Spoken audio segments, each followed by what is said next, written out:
The US terrible mistake of selling $1 coins for $1 von Half as Interesting. Mein neuer Lieblingskanal. The year was 2005, the president was George W. Bush, and Congress was getting started on yet another of America's government's group projects.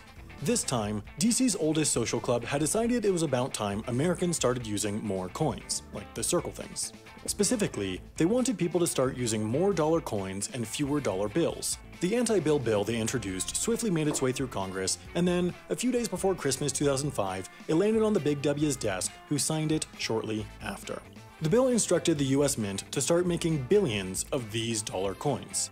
The new coins would either be stamped with the image of one of the 39 former presidents who were deceased at the time, one of their 35 first spouses, or some other liberty-evoking imagery for the 4 presidents without spouses during their terms. Können ja mal kurz schätzen, was passiert ist. Die haben angefangen, $1 für €1 rauszugeben, aber der Materialpreis war höher und die Leute haben den wieder eingeschmolzen. Würde ich Geld drauf verwetten? Sollen wir wetten? Ja, das war das Problem und sie haben mehr Materialpreis für $1 rausgegeben? Nein, es war irgendein anderes Problem. Die haben irgendeinen anderen Fehler gemacht. Now, this bill had some decent points, at least 4 per page, like how larger value coins are useful for paying at parking meters, buses, vending machines, and more, but they're less good for use at certain evening establishments. The previous issuance of quarters with the 50 states on them also did a good job of teaching their names to kids, and the thought was that these dollar coins could do the same.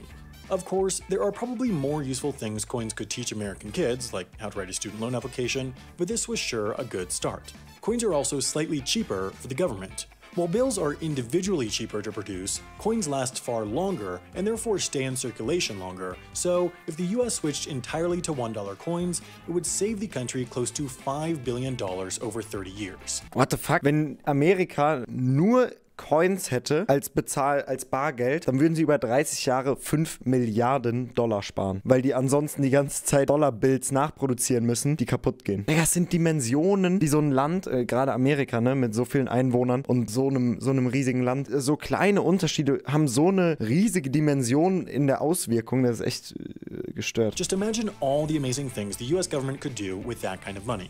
For all those reasons, this bill stipulated for an aggressive introduction of these coins into US circulation. As part of this, every US government anything was required to set themselves up to accept and distribute these dollar coins. The big implication of that was that any vending machine in any federal building, Smithsonian Museum, National Park, Amtrak train, aircraft carrier, F-22 fighter jet, US space station module, RQ-4 Global Hawk drone, anything government had to be set up to accept and distribute these coins.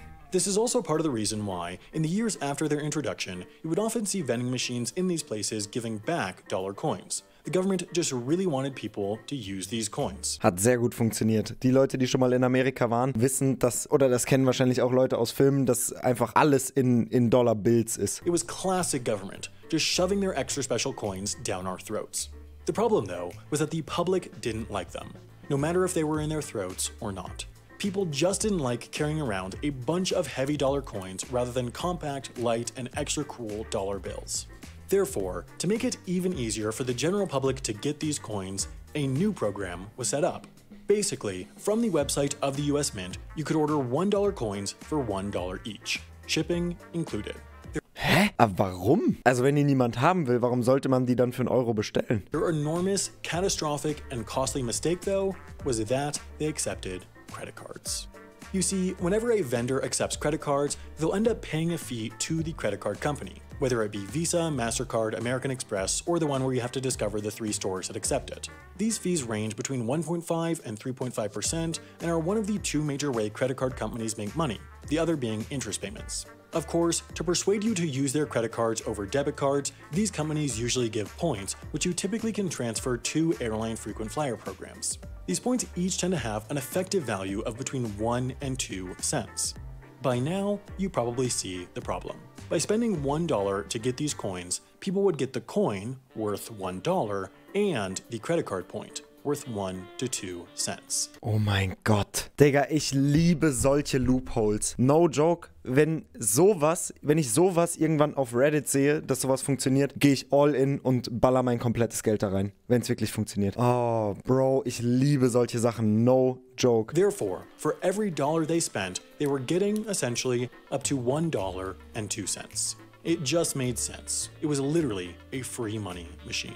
Digga, what the fuck? Und dann müsst ihr euch auch mal vorstellen, in Amerika sind Kreditkarten so viel mehr verbreitet. Jeder hat mindestens eine Kreditkarte. Real Talk, also eher so 4 oder 5 oder 6. Bro, vor allem ist das ja unendlich, weil es sind ja Kreditkarten. Sagen wir, du hast 8 Kreditkarten auf allen Limit von, lass es mal 5.000 sein. 8 Kreditkarten wäre 40.000 Euro Limit. Du bestellst für $40.000 Coins, bekommst dadurch 4.000 Euro Credit bei deiner Kreditkarte. Dann nimmst du die Coins, gehst zur Bank, zahlst die einfach komplett wieder ein und hast einfach for free 4.000 bekommen. Bro, wenn ich sowas finde, das wäre das krasseste YouTube-Video und natürlich wäre es auch nice, einfach Free Cash zu haben. Das hat sich irgendwie in den letzten Monaten so eingebürgert. Ich nenne das vor allem, wenn ich mit Jakob bin, immer kostenloses Geld. Zum Beispiel, als ich mit dem Pfand nach Malle geflogen bin, habe ich immer gesagt, ich würde kostenloses Geld bekommen. Weil Pfand, Real Talk, wenn so Pfand auf der Straße rumliegt, das ist kostenloses Geld. Once people caught on to this, the orders for these coins exploded to over 88 million in 2009.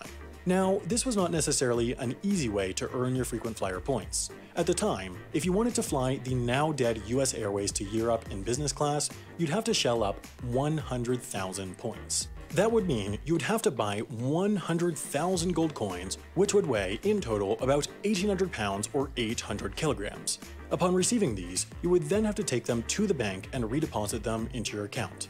This didn't stop many, though, with one man reportedly having ordered 2.4 million of them. Digga, geisteskrank. Weighing a collective 43,000 pounds or 20,000 kilograms. Now, you'd be reasonable to think that this was a great success for the government. They got the coins out to the general public like they wanted to, but the problem was that they actually didn't. Sure, they shipped them to the general public, but then these people all just went and redeposited them right into their banks. Therefore, there were just millions of these laying around. What's more, for each coin they sent out, it cost the government a couple cents. Eventually, they caught on to this scheme and started limiting purchases to 1,000 coins every 10 days, but that could still get you a cool 36,500 points per year. After these restrictions went into place, orders dropped dramatically, and eventually, the government pulled the plug on the program in mid-2011. Wie kann einem Land, wie kann einer Regierung sowas passieren? Das muss doch geplant sein. Also Real Talk, da blick ich ja alleine durch, wenn ich sowas mache. As for the success of the overall mission of switching the country over to $1 coins, well, to answer that, just ask any American when the last time they used one of these coins was. Was dazu kommt, $1 Coins kann man im Stripclub schlechter schmeißen und das tut den Leuten da auch weh, wenn man die schmeißt. Deswegen ist es besser, man benutzt einfach weiter die Bills. Now, as unfortunate it is that the US government axed this free money machine, there is another one that still works. It's called learning new skills. Es war wieder ein sehr nices Video von Half as Interesting. The US Terrible Mistake of Selling $1 Coins for $1. Vielen Dank, dass ihr dieses Video bis hierhin angeschaut habt. Wenn euch das Video gefallen hat, lasst mir gerne ein Like da. Vergesst nicht, den Kanal zu abonnieren und wir sehen uns morgen wieder, denn hier kommen tägliche Uploads.